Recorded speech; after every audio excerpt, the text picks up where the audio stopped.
Well, what I'd like to get into right now is what we call the shot identities of certain types of setups on the table.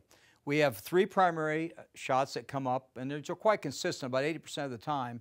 We're going to show you how to shoot these shots and the objective of whether or not you know you're able to get positioned to what we call the center of the table. Now, if you look at the table, we have a one-ball setup for the corner pocket, and the cue ball is within about 24 inches of it at a small angle into the corner. The idea of this shot is the shot identity number one is you shoot the one ball in the corner pocket and the cue ball to come back off the side rail back in toward the center of the table. So it looks something like this. We're going to hit the cue ball low, just a touch of right, nice smooth stroke, and hit it just like this, and the cue ball comes back toward the center of the table.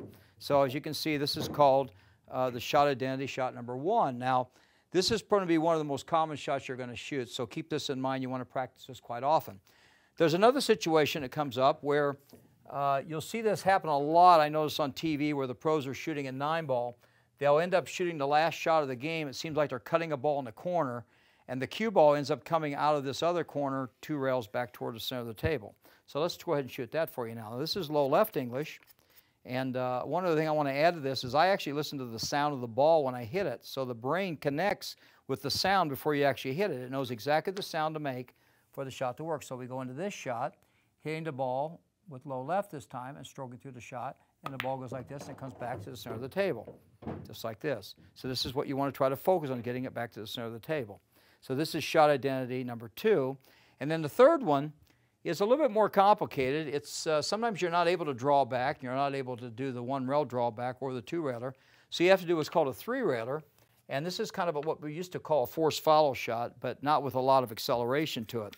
It's a very simple concept. We shoot the 3 in the corner, and then the cue ball should come around 3 cushions to the center of the table. So let's hit this now. This would be high left. We're going to hit this ball with high left just like this. Hit like it's around the table, and the ball comes back.